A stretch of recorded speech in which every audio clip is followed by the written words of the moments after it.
قال الملأ الذين استكبروا من قومه لنخرجنك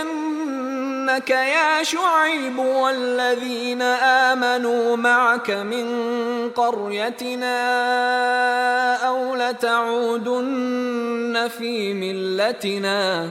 قال أولو كنا كارهين قد افترينا على الله كذبا إن عدنا في ملتكم بعد إذ نجانا الله منها وما يكون لنا أن نعود فيها إلا أن يشاء الله ربنا وسع ربنا كل شيء علما على الله توكلنا ربنا افتح بيننا وبين قومنا بالحق وأنت خير الفاتحين وقال الملأ الذين كفروا من قومه لئن اتبعتم شعيبا إنكم إذا لخاسرون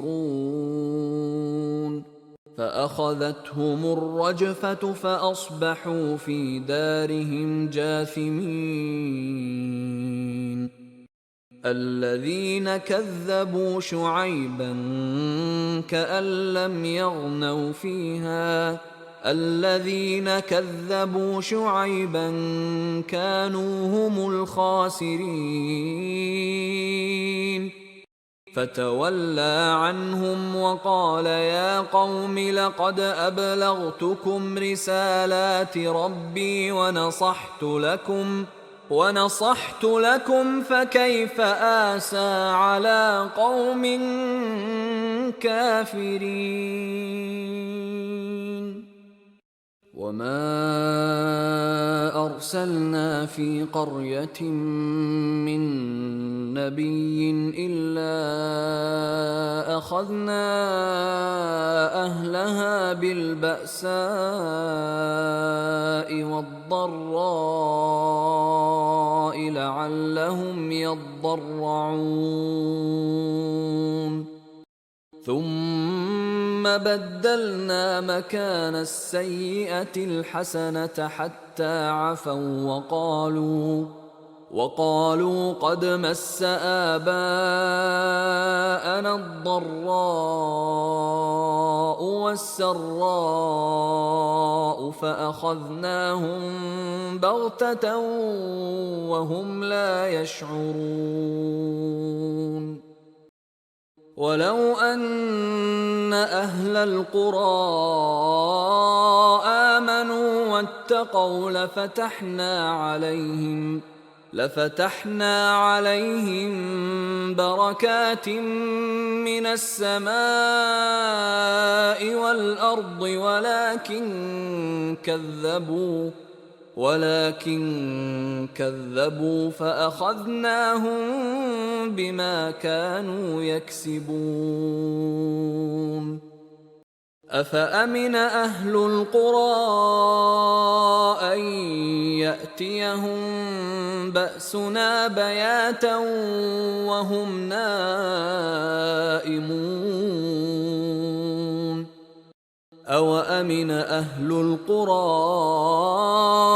أن يأتيهم بأسنا ضحى وهم يلعبون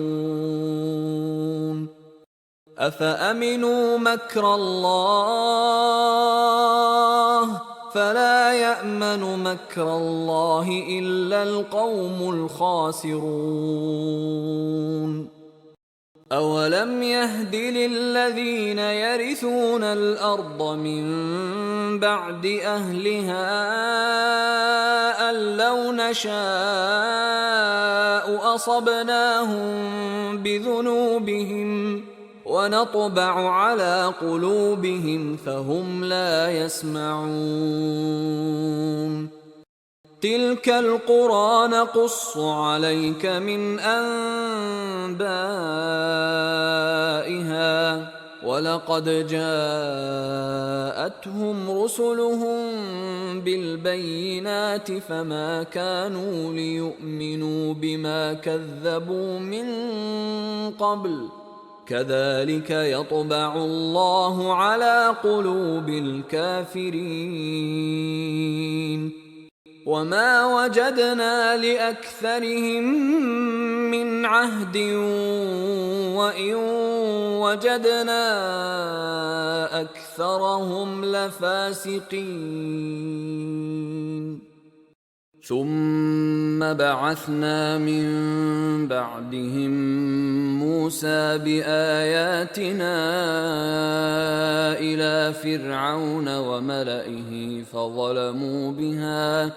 فانظر كيف كان عاقبة المفسدين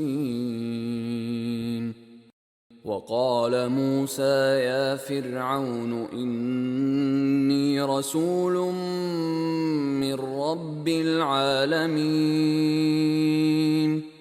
حقيق على ألا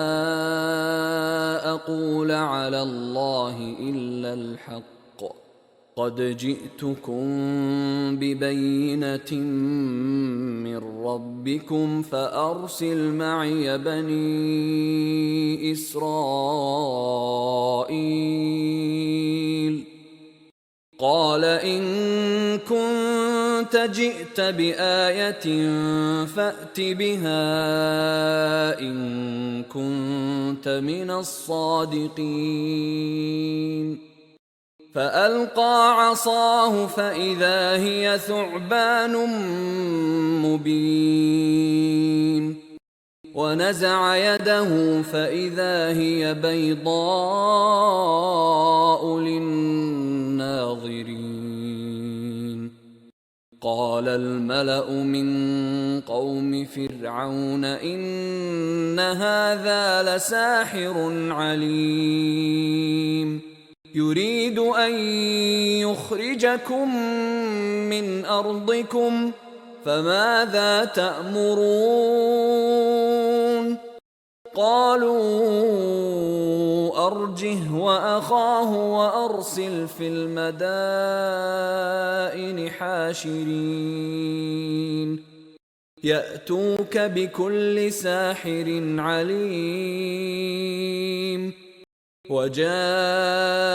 السحرة فرعون قالوا إن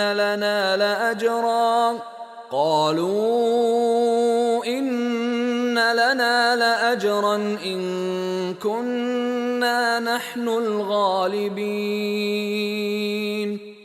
قال نعم وإنكم لمن المقربين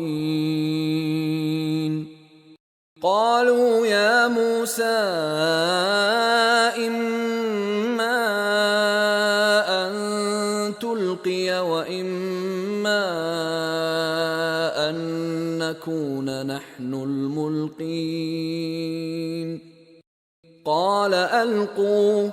فلما ألقوا سحروا أعين الناس واسترهبوهم وجاءوا بسحر عظيم وأوحينا إلى موسى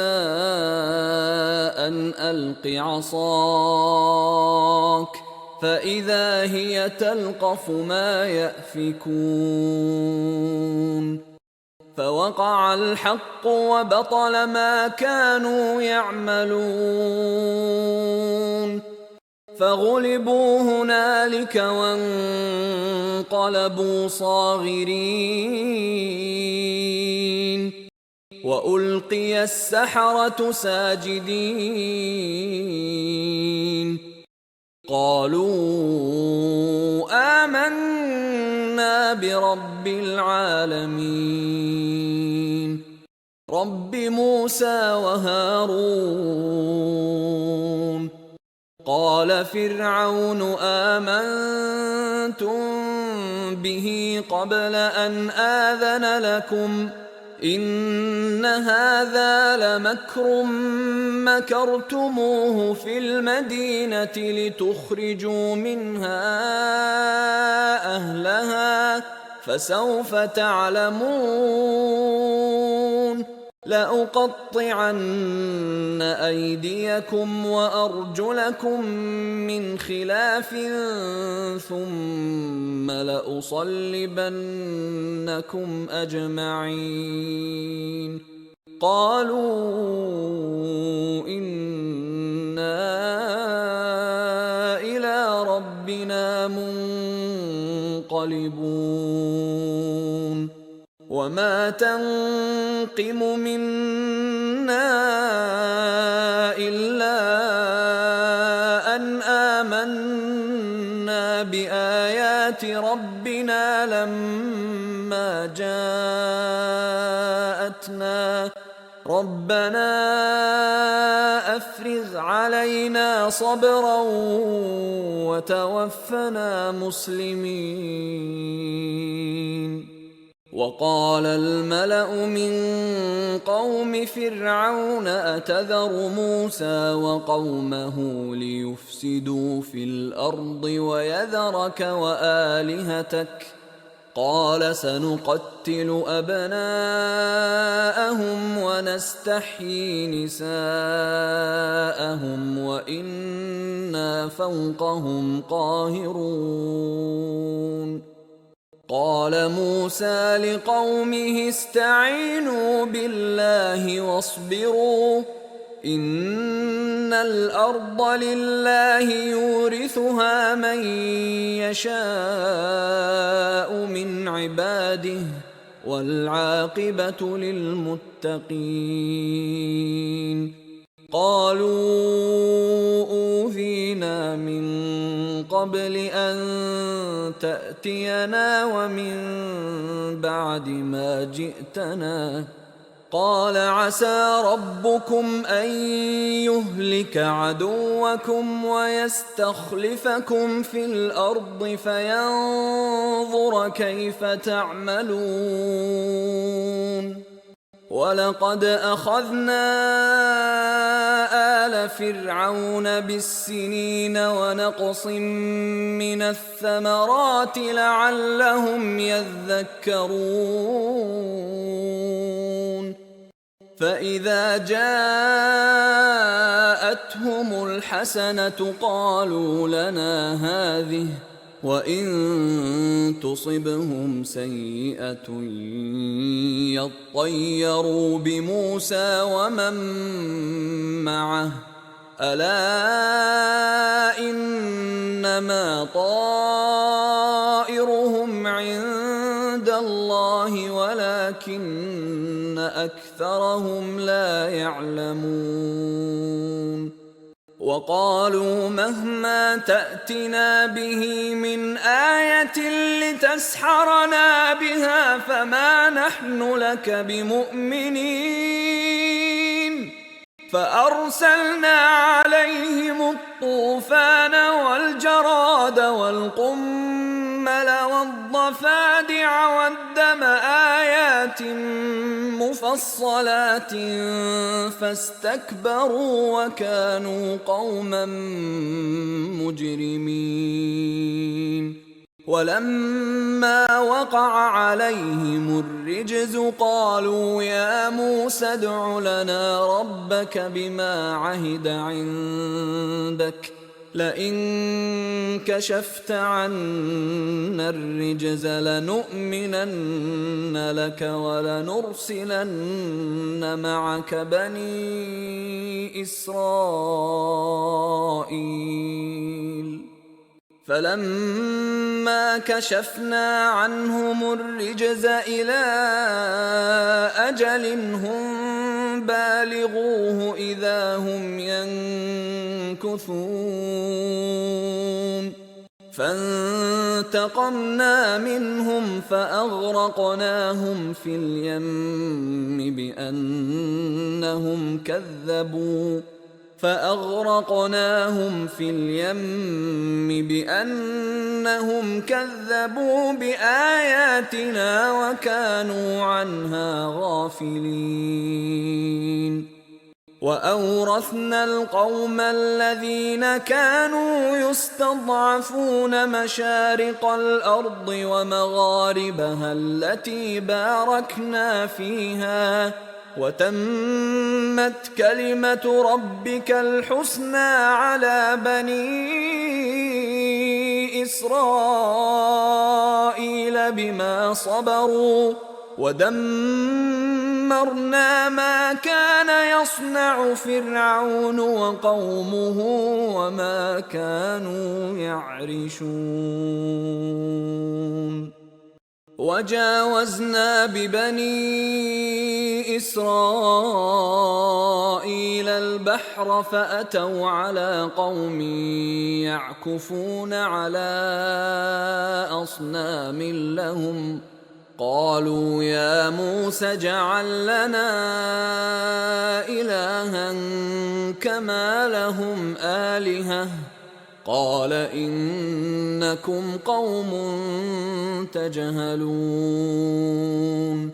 إن هؤلاء متبر ما هم فيه وباطل ما كانوا يعملون. قال أغير الله أبغيكم إلها وهو فضلكم على العالمين، وإذ أنجيناكم من آل فرعون يسومونكم سوء العذاب يقتلون أبناءكم ويستحيون نساءكم وفي ذلكم بلاء من ربكم عظيم. وواعدنا موسى 30 ليلة وأتممناها ب10 فتم ميقات ربه 40 ليلة. وقال موسى لأخيه هارون اخلفني في قومي وأصلح ولا تتبع سبيل المفسدين. ولما جاء موسى لميقاتنا وكلمه ربه قال رب أرني أنظر إليك،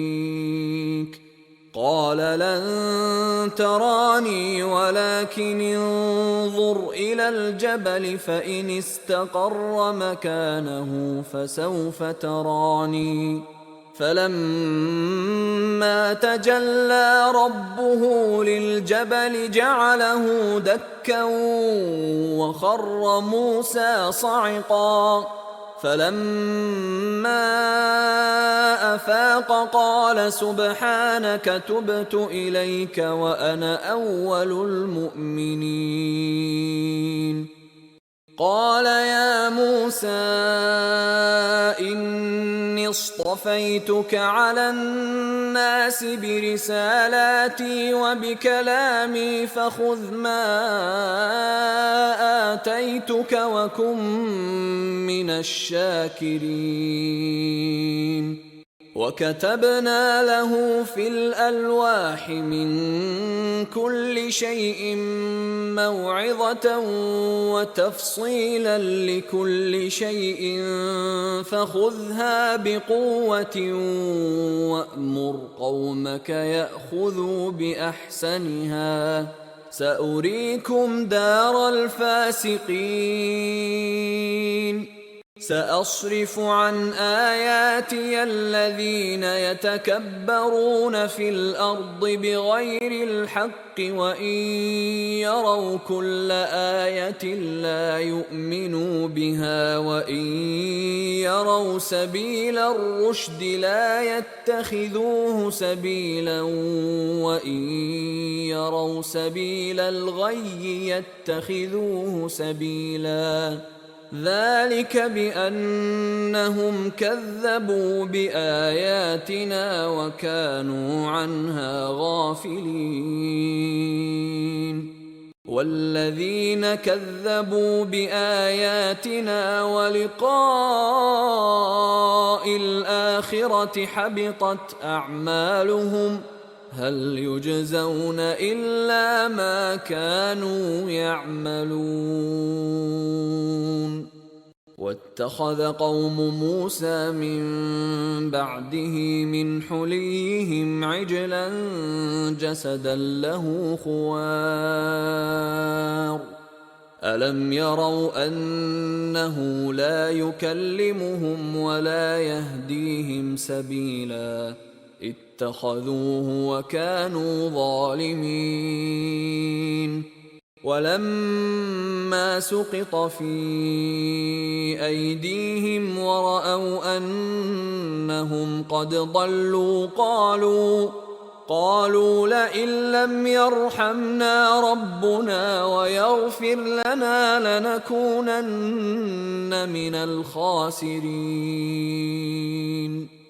ولما رجع موسى إلى قومه غضبان أسفا قال بئس ما خلفتموني من بعدي أعجلتم أمر ربكم وألقى الألواح وأخذ برأس أخيه يجره إليه قال ابن أم إن القوم استضعفوني وكادوا يقتلونني فلا تشمت بي الأعداء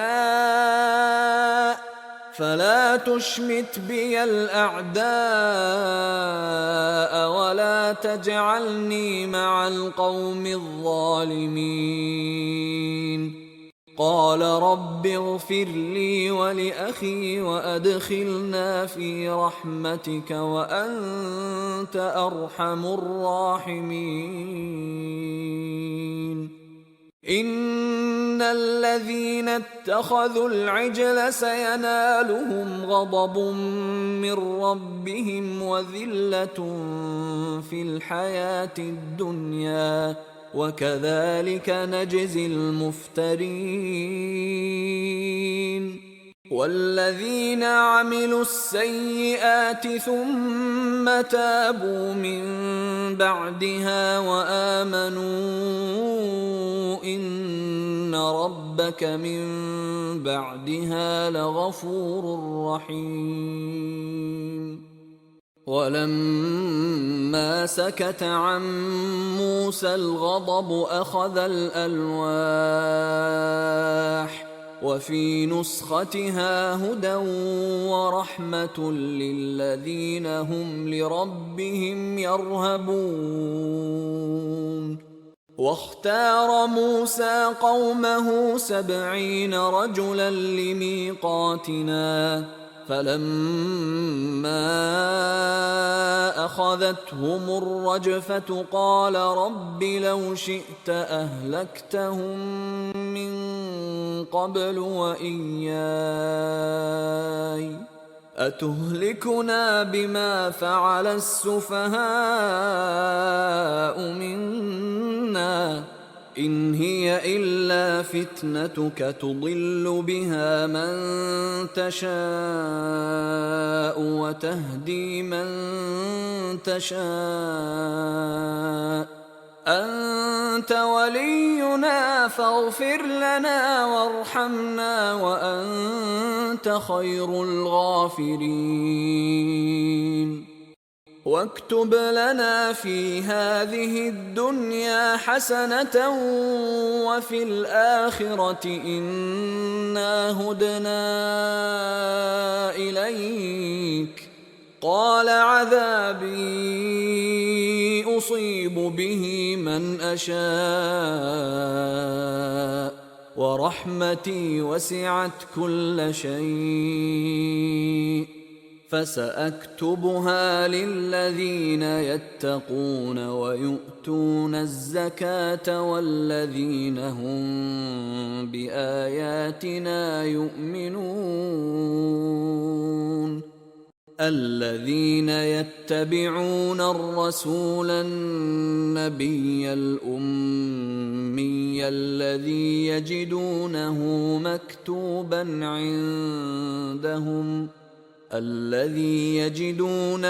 مكتوبا عندهم في التوراة والإنجيل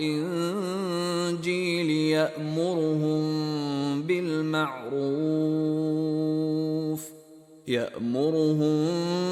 بالمعروف وينهاهم عن المنكر ويحل لهم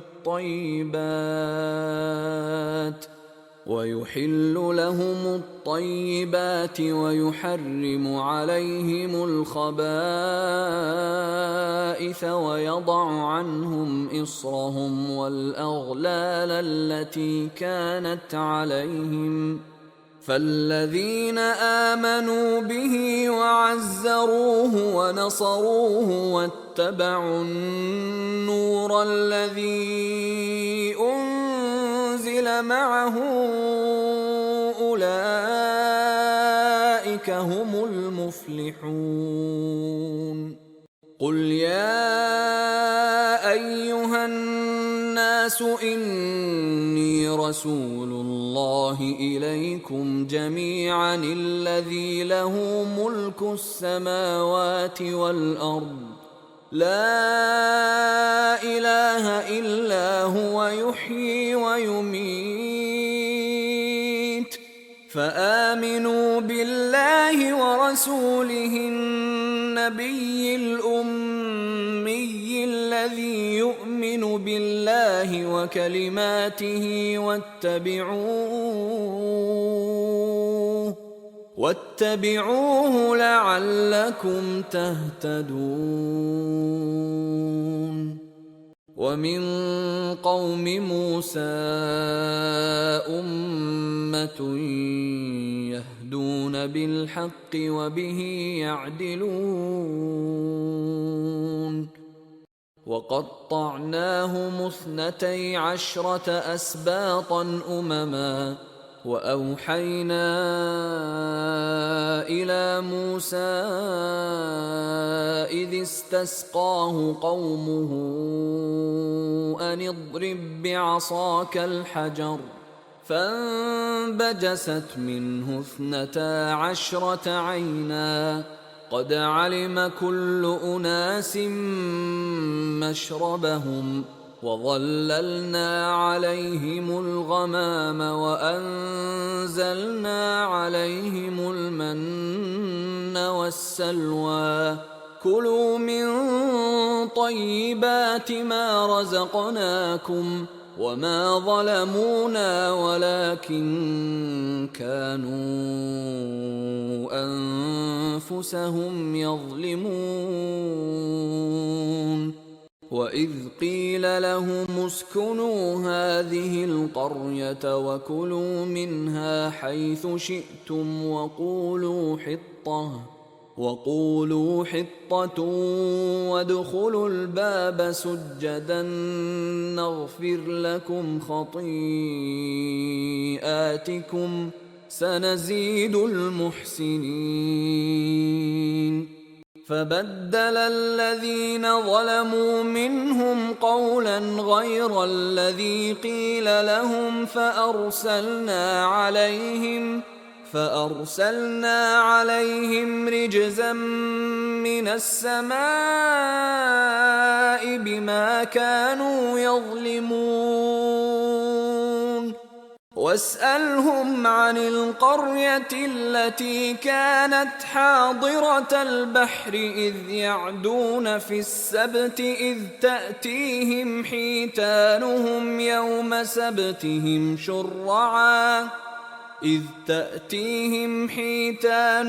يوم سبتهم شرعا ويوم لا يسبتون لا تأتيهم كذلك نبلوهم بما كانوا يفسقون. وإذ قالت أمة منهم لم تعظون قوما الله مهلكهم أو معذبهم عذابا شديدا قالوا معذرة إلى ربكم ولعلهم يتقون. فلما نسوا ما ذكروا به أنجينا الذين ينهون عن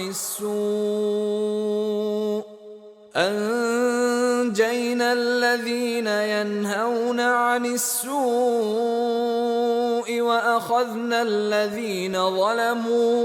وأخذنا الذين ظلموا بعذاب بئيس بما كانوا يفسقون.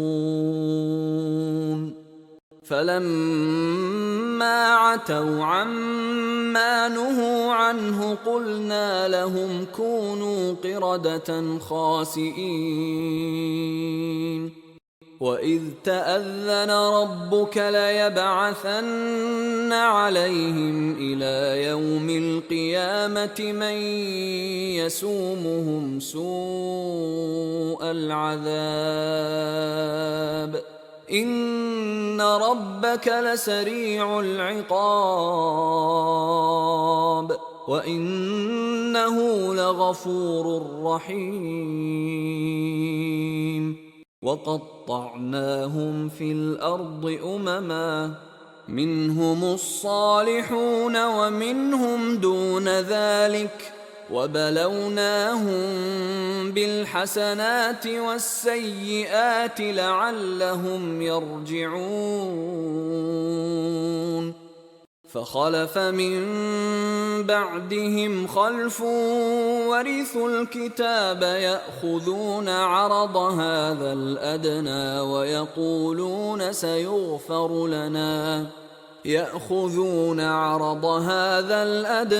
ويقولون سيغفر لنا وإن يأتهم عرض مثله يأخذوه ألم يؤخذ عليهم ميثاق الكتاب ألا يقولوا على الله إلا الحق ودرسوا ما فيه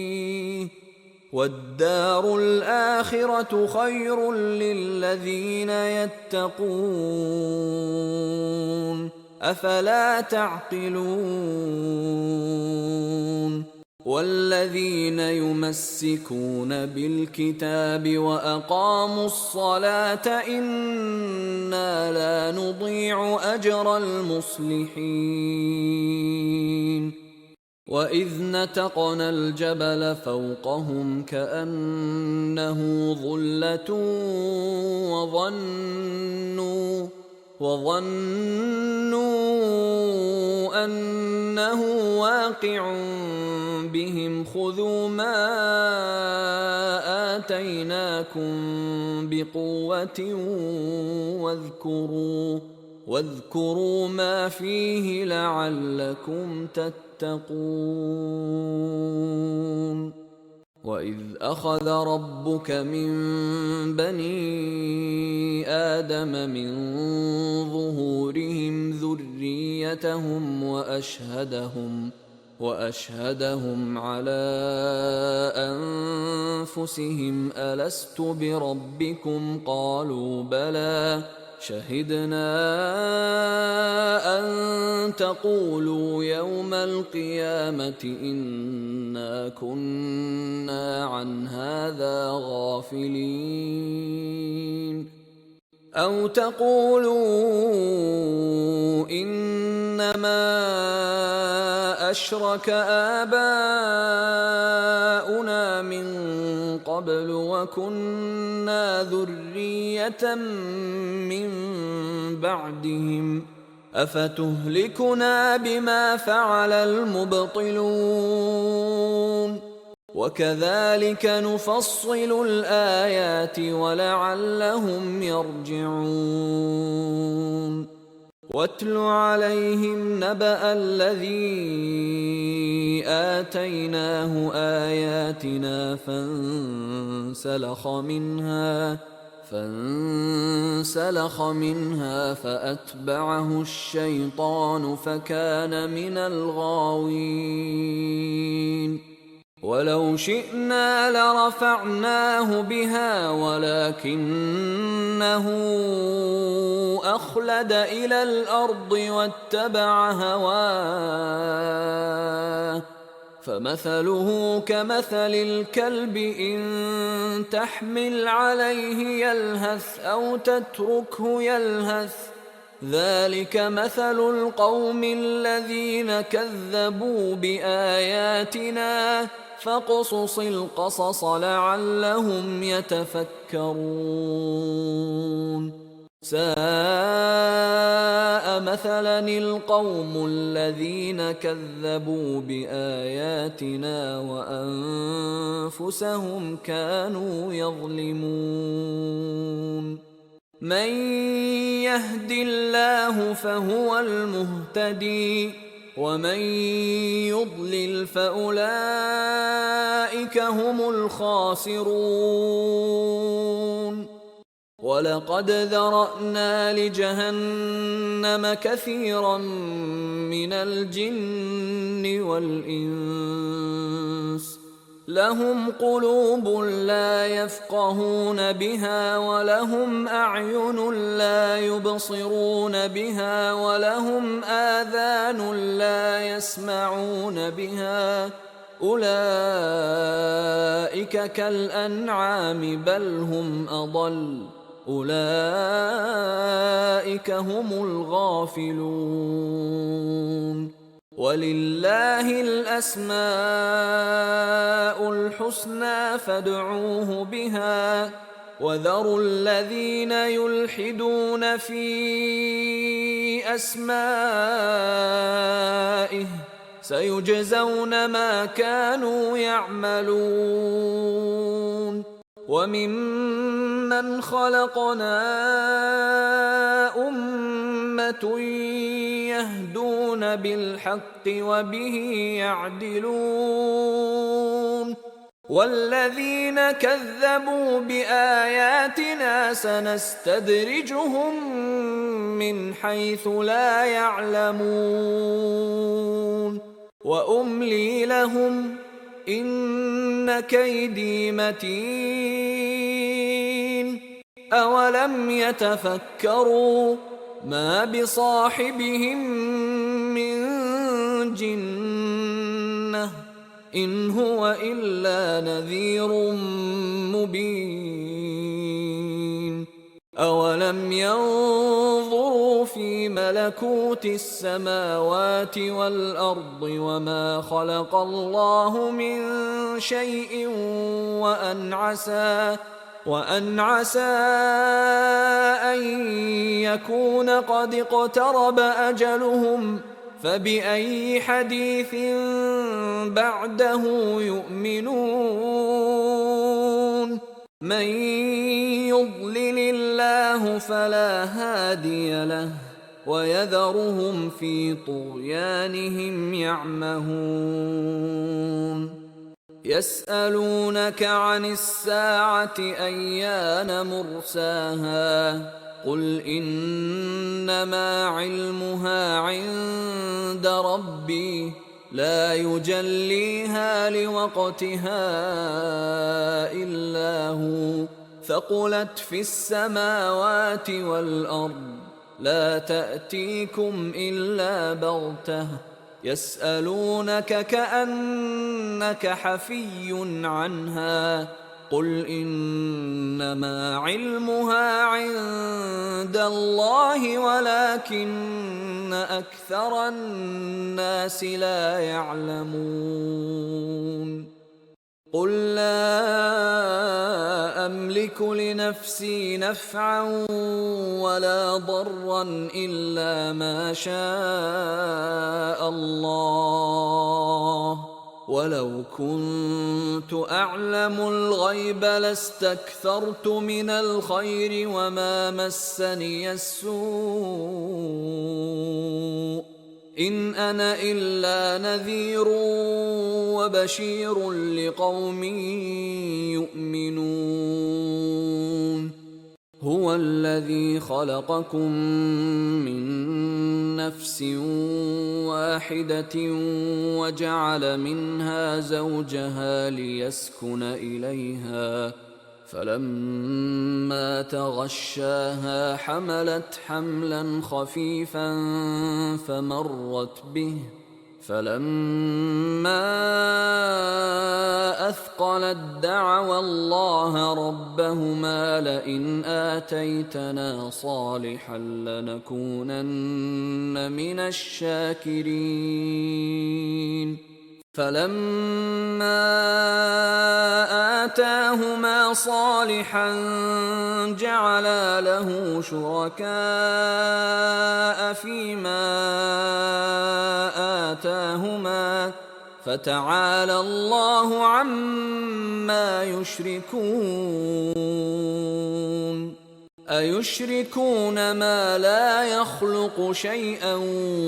وهم يخلقون ولا يستطيعون لهم نصرا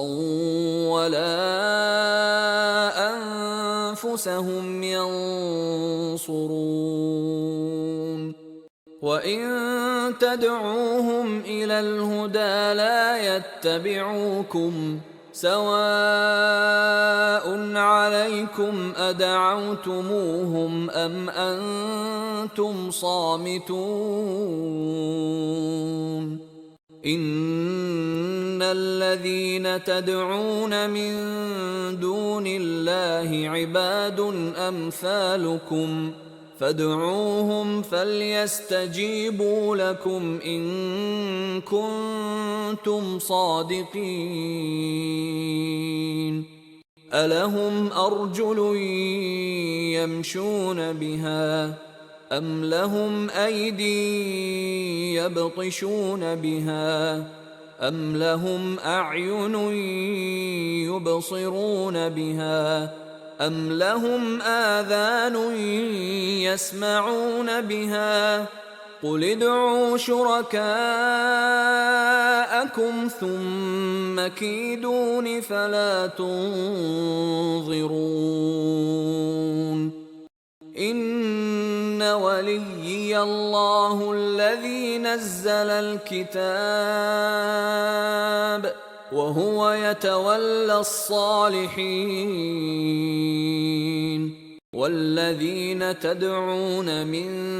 دونه لا يستطيعون نصركم ولا أنفسهم ينصرون وإن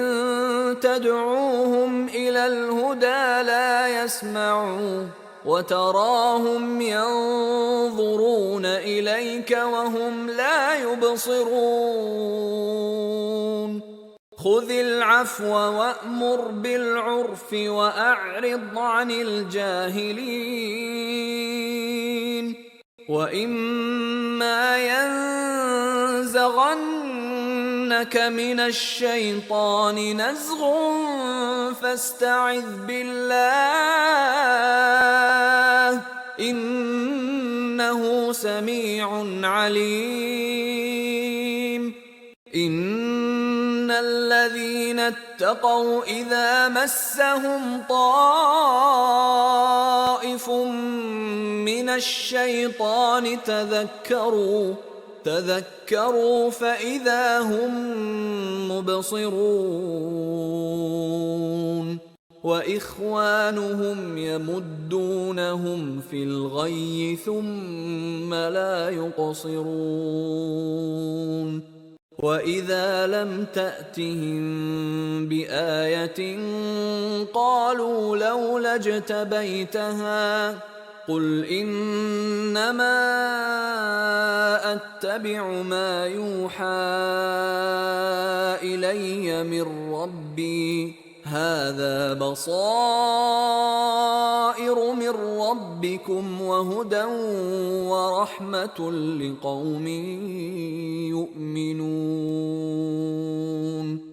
وإذا قرئ القرآن فاستمعوا له وأنصتوا لعلكم ترحمون واذكر ربك في نفسك تضرعا وخيفة ودون الجهر من القول بالغدو والآصال ولا تكن من الغافلين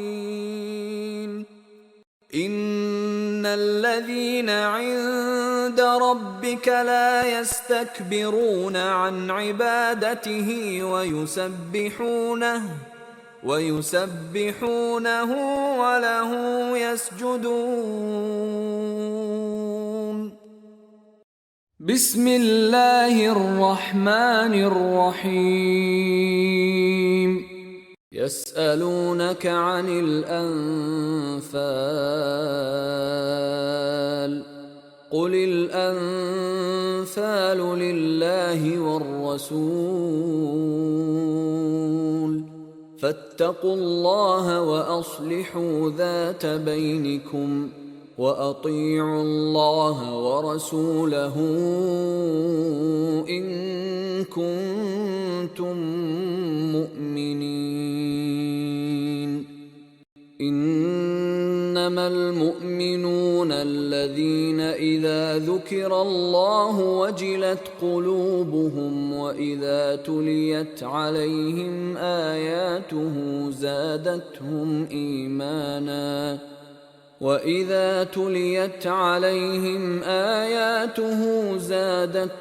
إيمانا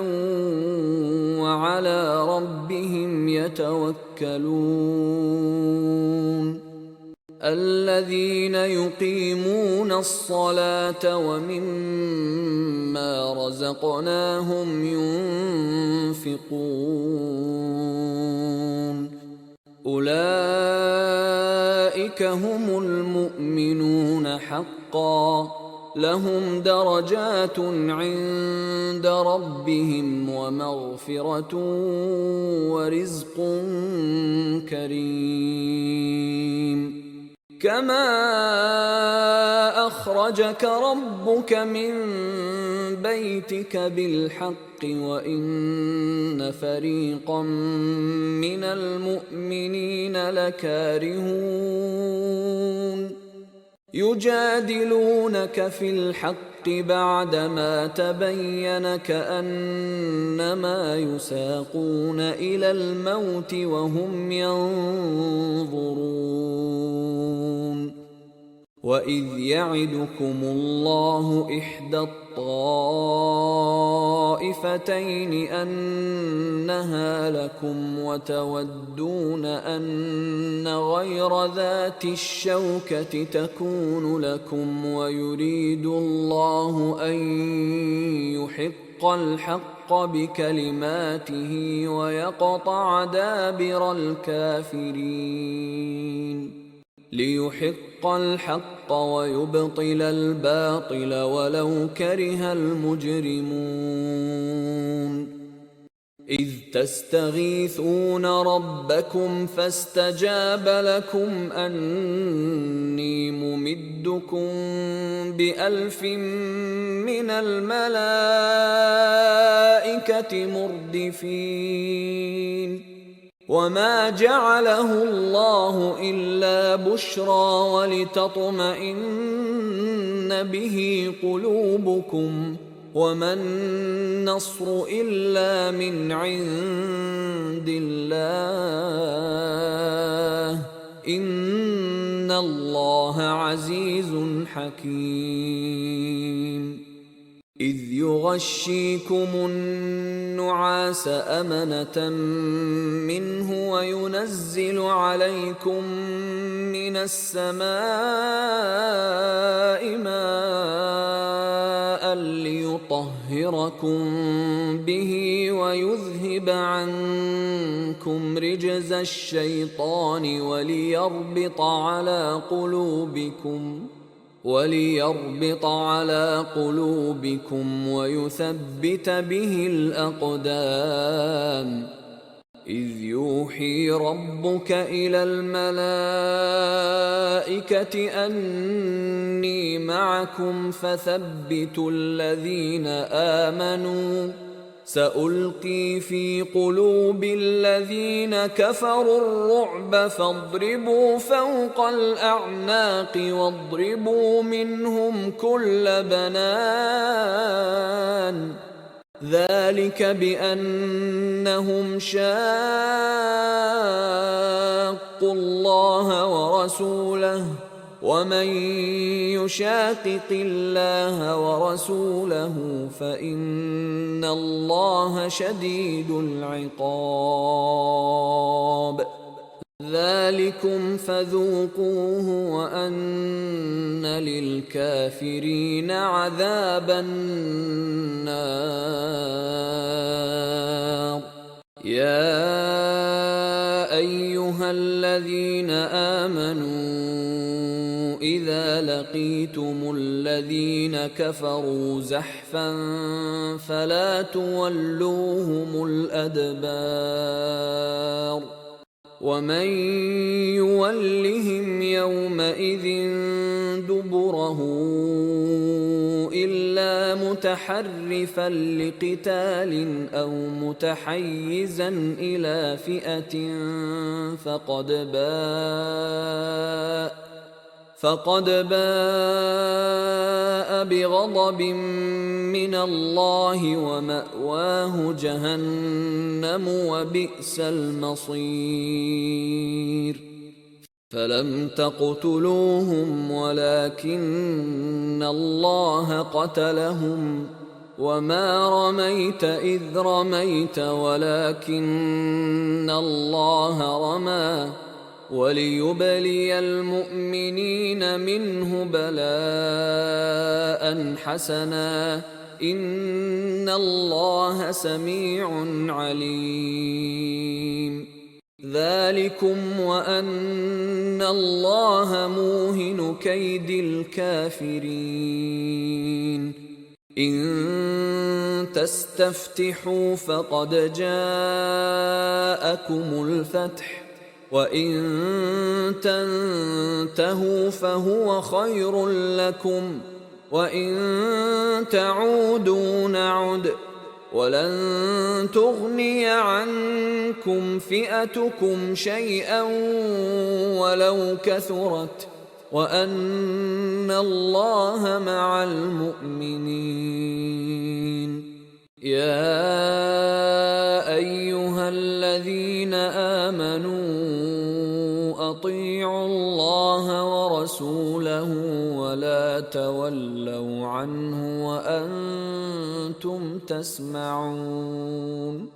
ولا تكونوا كالذين قالوا سمعنا وهم لا يسمعون. إن شر الدواب عند الله الصم البكم الذين لا يعقلون. ولو علم الله فيهم خيرا لأسمعهم ولو أسمعهم لتولوا وهم معرضون. يا أيها الذين آمنوا استجيبوا لله وللرسول إذا دعاكم لما يحييكم واعلموا أن الله يحول بين المرء وقلبه وأنه إليه تحشرون واتقوا فتنة لا تصيبن الذين ظلموا منكم خاصة واعلموا أن الله شديد العقاب واذكروا إذ أنتم قليل مستضعفون في الأرض تخافون أن يتخطفكم الناس فآواكم وأيدكم بنصره ورزقكم من الطيبات لعلكم تشكرون يا أيها الذين آمنوا لا تخونوا الله والرسول وتخونوا أماناتكم وأنتم تعلمون واعلموا أنما أموالكم وأولادكم فتنة وأن الله عنده أجر عظيم يا أيها الذين آمنوا تتقوا الله يجعل لكم فرقانا ويكفر عنكم سيئاتكم ويغفر لكم والله ذو الفضل العظيم وإذ يمكر بك الذين كفروا ليثبتوك أو يقتلوك أو يخرجوك ويمكرون ويمكر الله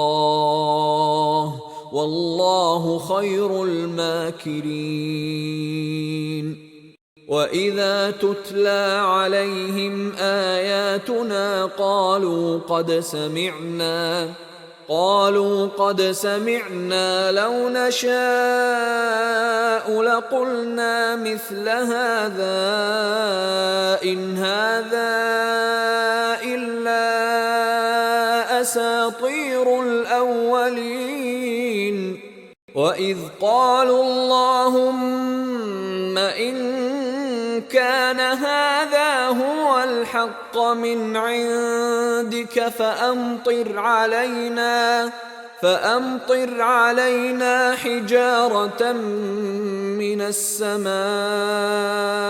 أو ائتنا بعذاب أليم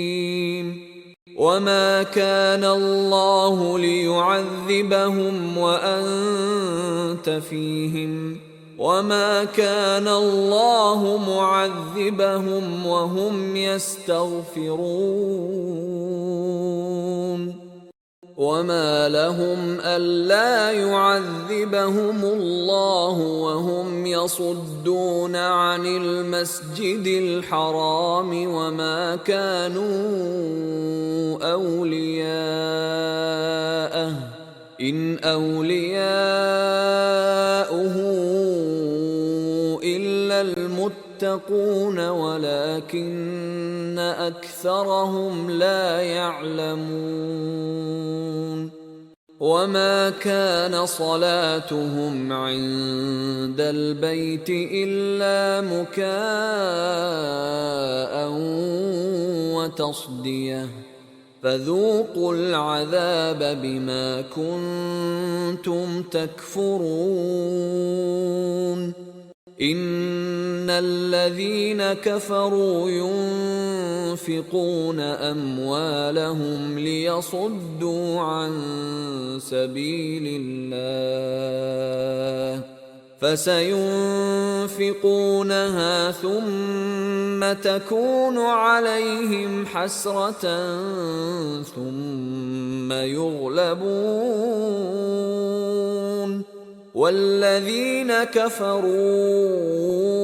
إلى جهنم يحشرون ليميز الله الخبيث من الطيب ويجعل الخبيث بعضه على بعض فيركمه جميعا فيجعله في جهنم أولئك هم الخاسرون قل للذين كفروا إن ينتهوا يغفر لهم ما قد سلف وإن يعودوا فقد مضت سنة الأولين وقاتلوهم حتى لا تكون فتنة ويكون الدين كله لله فإن انتهوا فإن الله بما يعملون بصير وإن تولوا فاعلموا أن الله مولاكم نعم المولى ونعم النصير.